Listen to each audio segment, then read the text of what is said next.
Sales development continues to grow in importance as a critical component of a successful go-to-market strategy.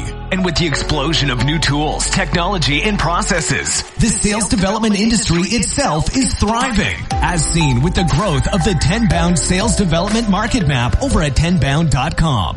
On this podcast, we'll dive deep and go beyond sales development to think about the future of technology, processes, and tools in the industry with our host, noted futurist, author, and sales development practitioner, Justin Michael. Welcome to Beyond Sales Development. Tune in each week and be sure to hit subscribe, leave a comment, and turn on notifications to never miss an episode. And now, Beyond Sales Development with your host, Justin Michael.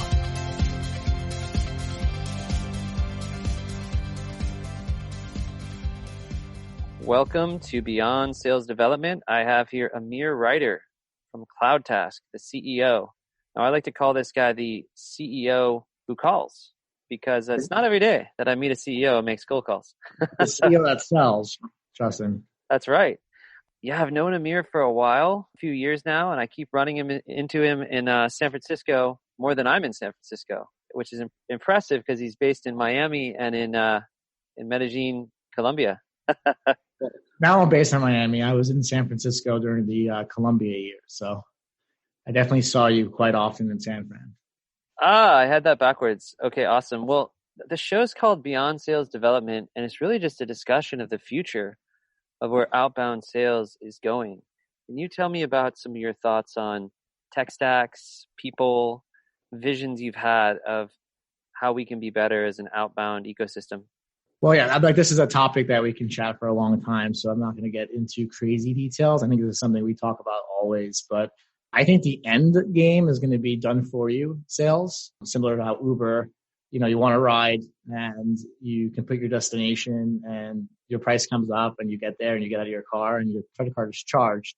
The path of getting there is not going to be as so smooth, right? But when it comes down to technology stacks right now, there's definitely some things that come to mind with the explosion of technology and sales tech. It's definitely a low adoption curve, right? I think there are very few companies that utilize their tech stacks fully. And I'm not a numbers guy, but I would think that for every dollar spent on a sales and marketing tech license, maybe only 5% is actually used. And, I say that in the light coming from somebody who spends a lot of money on sales tech and I am addicted to it. I struggle to use it a lot and get full utilization. So I can't imagine how the normal public, feels about it.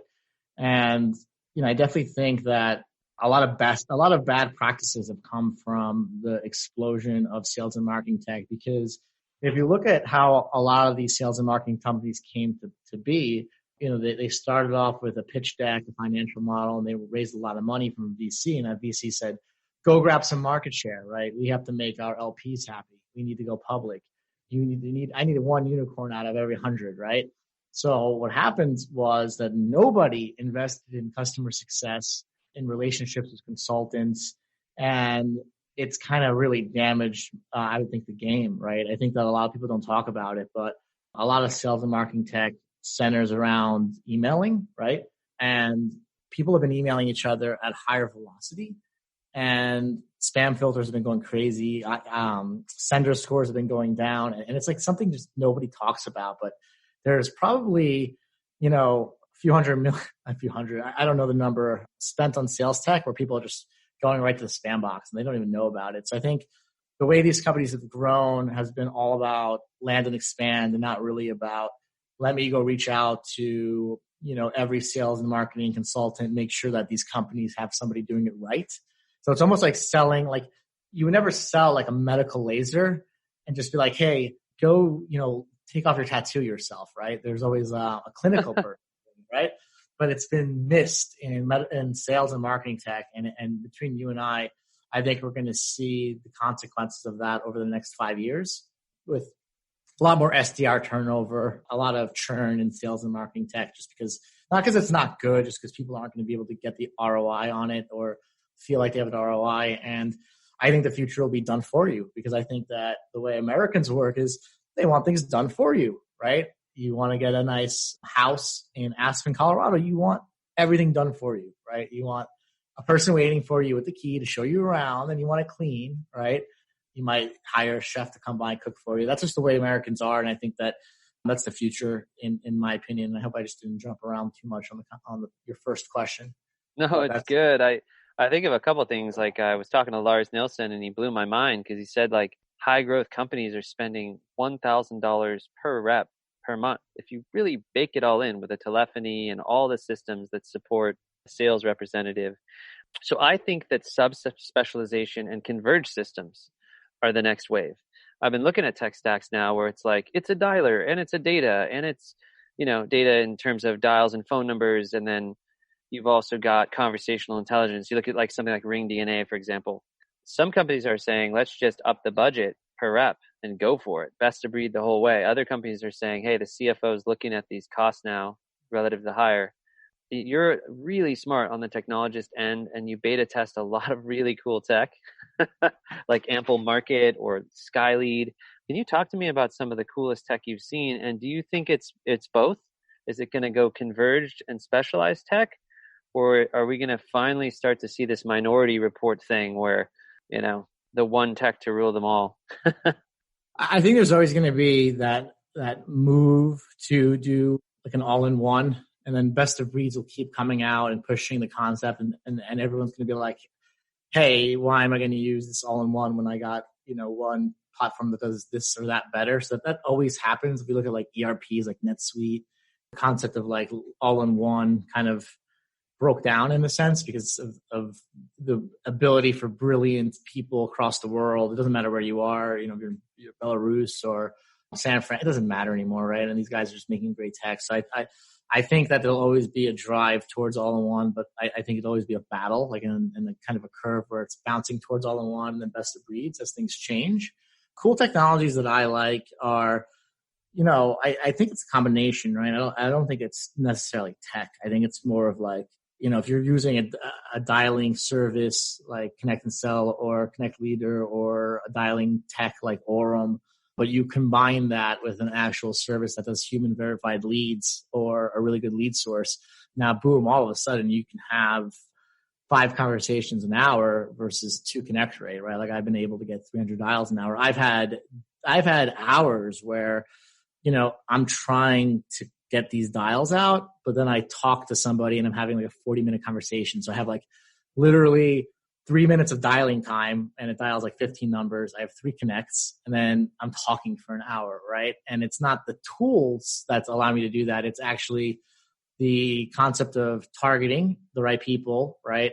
Verifying those leads, which is a manual process, and then using any of the tools will work, right? But people think just buying a tool will work. So I think, I just mentioned those 3 because I think that if you use either of those 3 and you take the time to human verify the data, right, I think you'll get magic on that. And then from that point, you have technologies like sales message, simple texting, there are quite a few that can text message, and if you couple texting with it in a very polite, professional way, you can get some great results. And, it's for me, emailing, it's not I'm not a fan of emailing because I'll do both, right? I think I'll be the one that's all about personalization, sending you a video, and then I do know the power of numbers.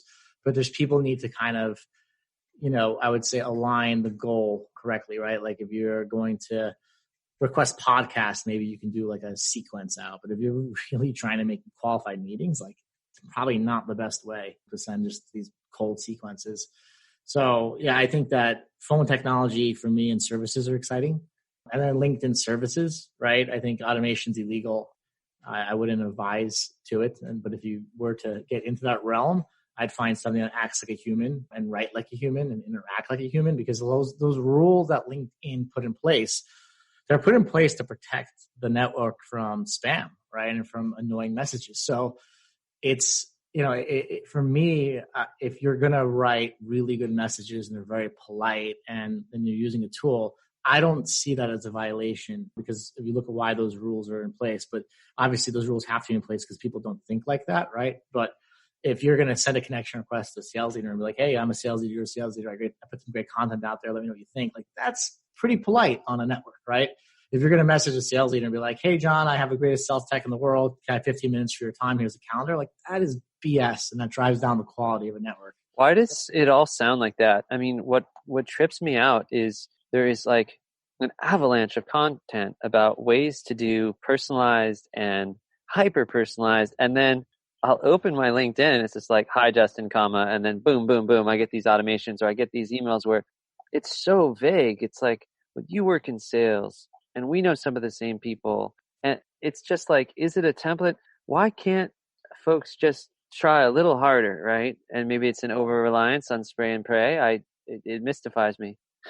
Justin, firstly, thank God that that's what 99% of people do, because I wouldn't have a career and a job. Same. I wouldn't do sales teams, right? And secondly, it's just the way that people are hired and measured. It all starts with the pressure to get results quickly and the pressure to get ROI, right? And that no matter what you say is going to make an SDR spray and pray, because they're not being incentivized to be on the 3-year plan. They're incentivized that you're on the 90-day watch list, right? Or the 6th month, you either make it, you're out. The 9th month, you might make it. So it's the way we hire. It's the way we incentivize people. And it's the way that we can't, like, if you had an SDR who wasn't performing really well, right? But you saw his messages and they were high quality and they were well said and they were representing the brand the right way, to the right person at the right time, you'd like that better than getting 15 BS meetings that don't lead to anything and a low sender score and a bad rep. But leaders don't have that visibility. They can barely have time to coach, right?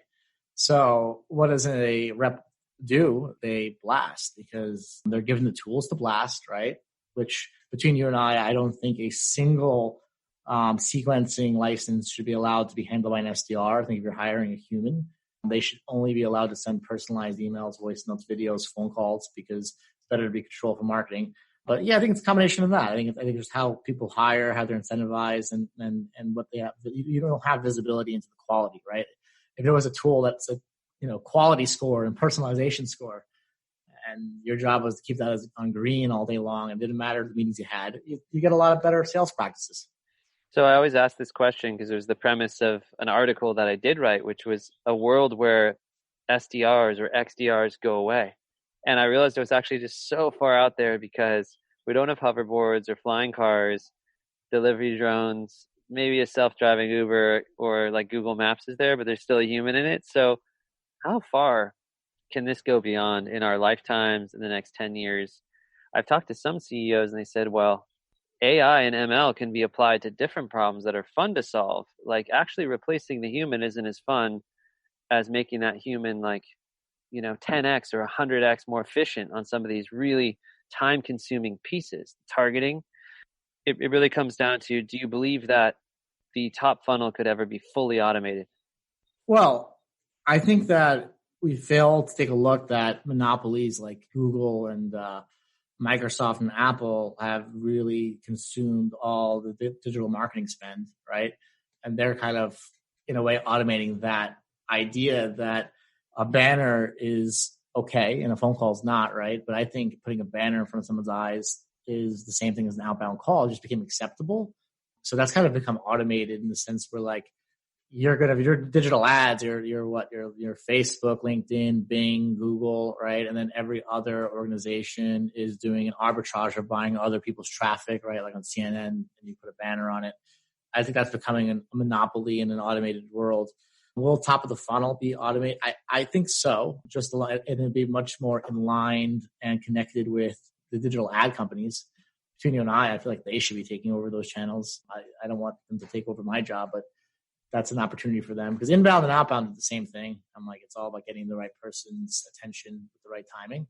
I think it'll be very interesting because it's kind of like that game of like bigger missile and then like anti-missile and then bigger missile that takes away the, like we've seen that in like war, right? Like where there's anti-aircraft batteries and we take them out and then they build ones that, can't get taken out. And it's the same thing. It'll be automated like crazy, and then you'll block the automation, and there'll be things that get away around the automation. There was a cool show on Netflix called Altered Carbon, and there's a scene where the guy's, he's been frozen for 250 years and he comes out of ice and he's like walking around San Francisco and he's getting bombarded ads in his brain, right? And then a cop comes by, the cop lady who's trying to follow him and puts like a blocker on his neck and all of a sudden the ads go away, right? So if you look at Altered Carbon and you look at that scene, I hate saying it, but that's the future. And that's going to happen with sales automation. Like we're going to find ways to block it and then we're going to find ways to get around the blocking and then block it. It's going to be a cat and mouse game. No different than, the way we build our defense systems. I love that you were able to weave in Altered Carbon because I'm much like this huge sci-fi fan. So what I had so much fun doing in the book is just something's normal and then suddenly Blade Runner and then it's normal again because it's like you're picking up a phone and calling, but sometimes you press a button like on Connect and Cell. It's kind of eerie. Like it's weird. Like suddenly thousands of numbers are dialing and then, you're just hot switched in. It's bizarre. It's reminiscent or future telling of what the future could feel like, where instead of working on all the tech and admin and how all the UI UX works, you just sit and then talk to people. Because the 45 minutes you spend on the phone actually developing the business, that's the supercomputer, in my opinion. But it's becoming so hard to cut through that if you can get meetings for people right now, do you believe opening is the new closing? And I think you stated 100%. Yeah. That's why I'm an SDR for my company.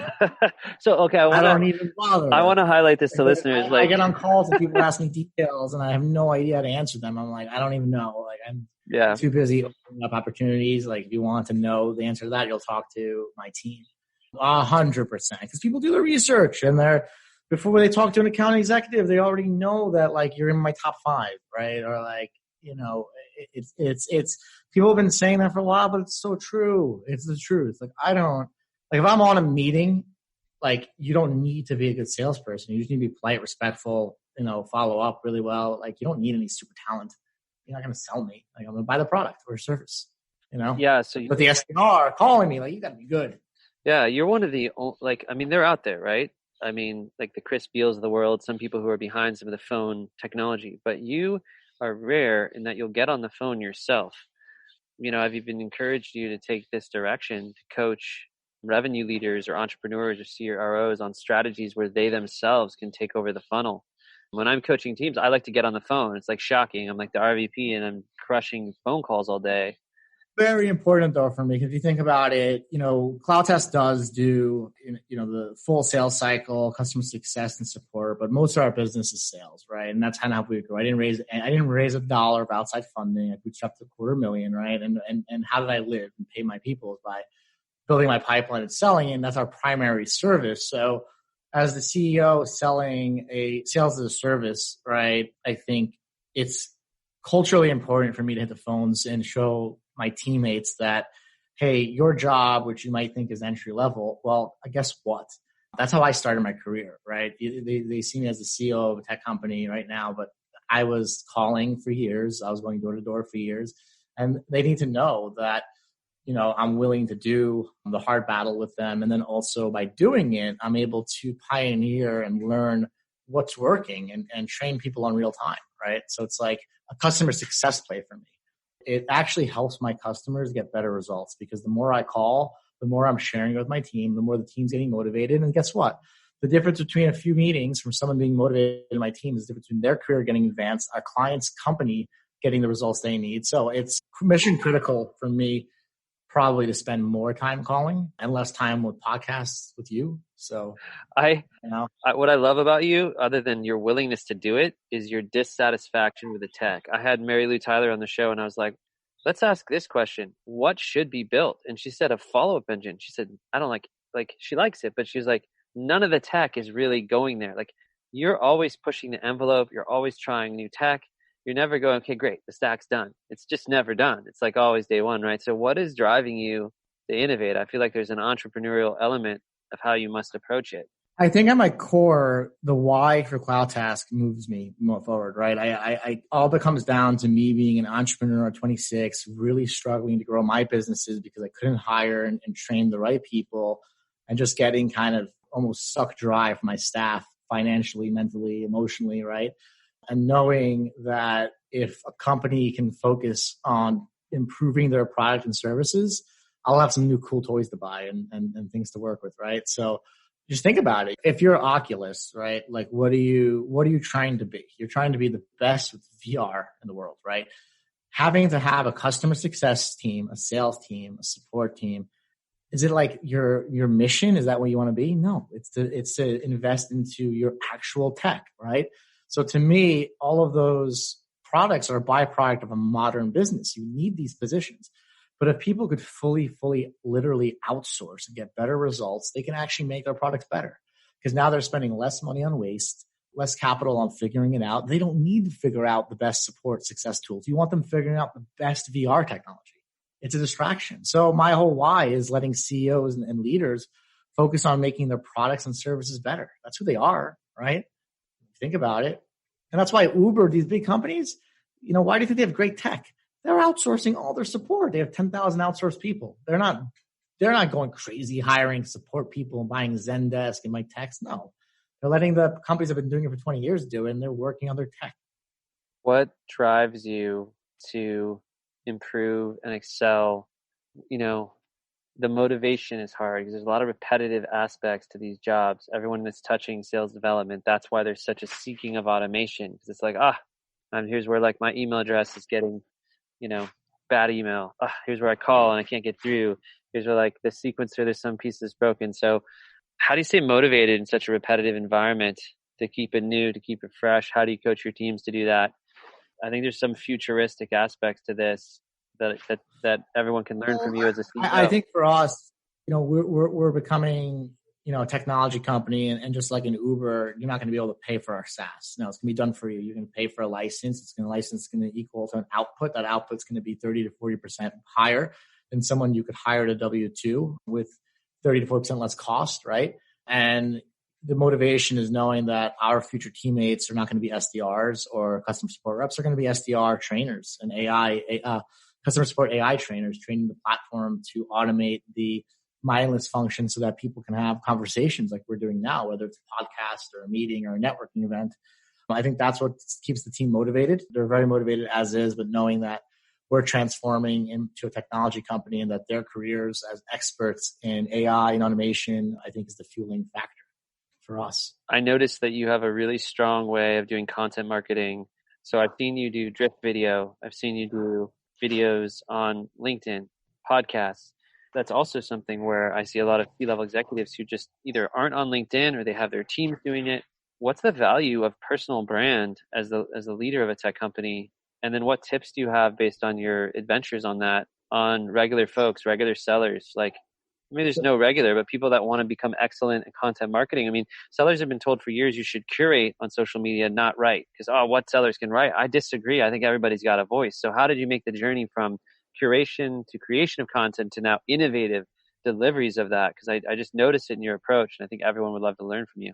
Well, I would say that I didn't have a choice, right? We weren't funded by a VC or a huge bankroll, and it was, I had to do everything that I'm seeing to grow and survive and to innovate. And by the way, from video tech, I'm a fan of Dub. I use their tech. I think it's built by a CEO who really cares about video, and I just started using that. I do use Drift Video and Vidyard sometimes, but pushing the envelope of tech, they have a great platform.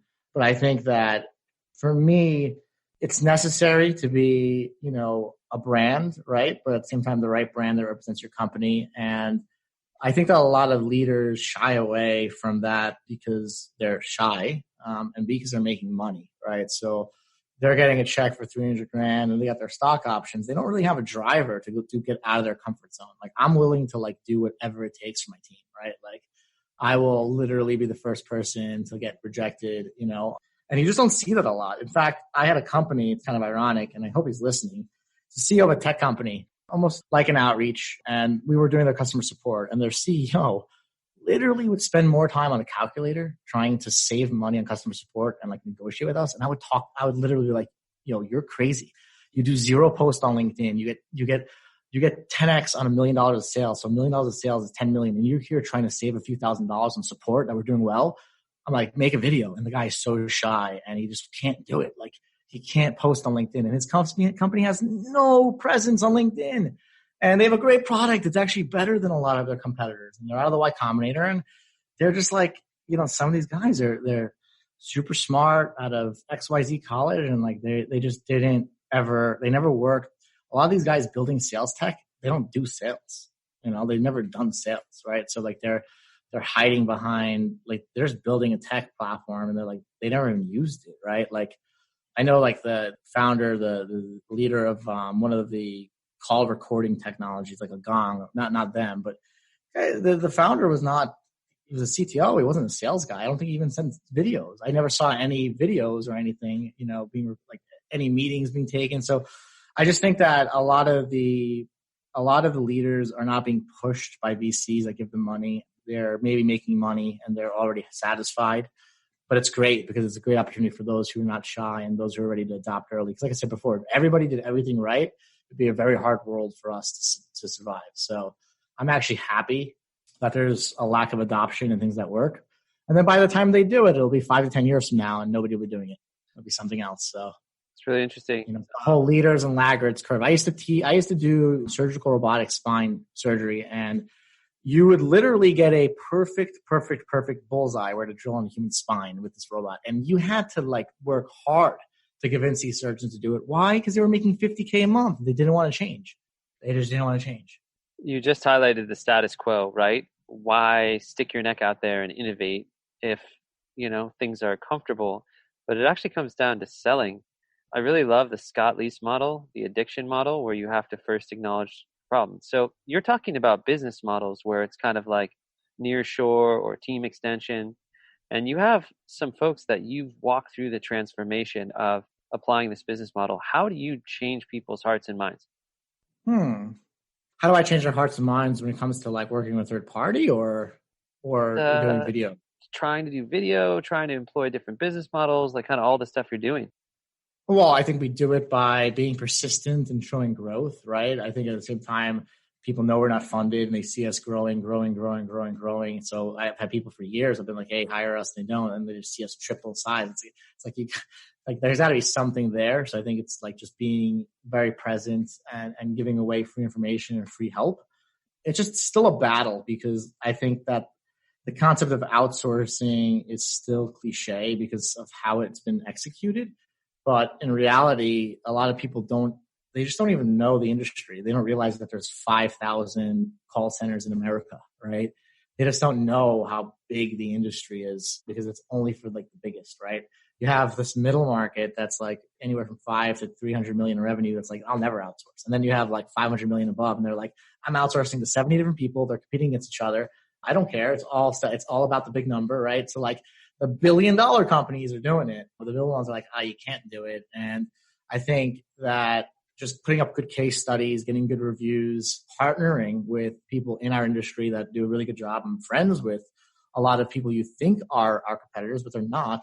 We give them business. They give us business. We white label them. They white label us. You know, we help each other, can help each other stand out because a lot of times people think we're lead gen, right? And it's like, what the hell is lead gen's like this like blanket term, right? And like, I'm like, lead gen? Like I'm giving you a phone number to name or am I giving you a qualified meeting? Like what are you even talking about when it comes to lead gen, right? So there's just so many companies. Like the most common email you'll get is like, I have 400 outsourced sales development people. Like, excuse me, I have 300 outsourced developers. You know, please build your platform with me. And then also I can get you appointments. It's like the most blasted industry. So it's very hard to stand out with those names, but by building strong partnerships and partner networks, I think we're able to get around that. And I can't tell you how many times people are like, Amir, we've tried this 70 million times and never worked. And I'm like, look, you've hired hundreds of reps and they didn't work. The rep that you hire and the company you hire are all different and timing's different. And this is no different, right?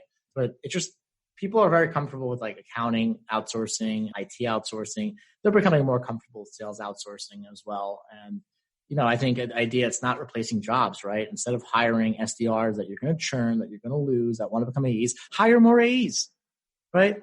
Like we'll do the top of the funnel and then hire smarter, better account executives. So it's like, that concept is like, it shouldn't be black or white. Like I literally, and I couldn't make this up. I have competitors working on my sales team. Why? Because I believe in my service. Therefore, I believe in their service. And I have them working on campaigns because my goal is not to be the best at anything. My goal is to get to 10, 20 million in revenue, build my platform, help my clients. it's not like me pounding my chest being like, I'm a CRO, I've done this before, this is how you do it. I'm like, hey man, this is my end result, this is my goal line. It's a team effort and it's going to take everything to get there. My AEs do not know the difference between a meeting booked with an internal team, a partner, competitor. It is all going to be a meeting, and they're focusing on the people they're talking to and their problems, not the lead source or the appointment source. So, I think just good quality is pushing the industry forward, and that's why I like helping the people that I know are doing a good job, because they're creating. I've had one competitor had a potential client recently mention a competitor on the phone. He was like, hey, well, what do you think about so and so? I'm talking to him too, and I go, I think you should hire him and hire me. If we both have an ROI, you should scale us both. That's a great. I'm like, it's not either or. Great spot. I could spend if you're going to hire 50 salespeople, you can hire 40 salespeople and 2 sales as a service companies. Like, it doesn't matter. I love your mentality and the collaboration. It's all so novel. I'd love to have you back on the show again. We've gone a few minutes over here, but it's been great. So where can people find you and your company? And then we'll end up. They can find CloudTest on cloudtest.com. They can find me on LinkedIn, Amir Reiter, and I have the same name on Facebook or Instagram. And I'm pretty omnichannel these days, and super easy to reach. But do not send me voice notes or videos, or do not give me some generic template with a calendar. I won't look at it. Well, thanks again, Amir. Thanks for being on Beyond Sales Development, and we'll talk soon. Bye.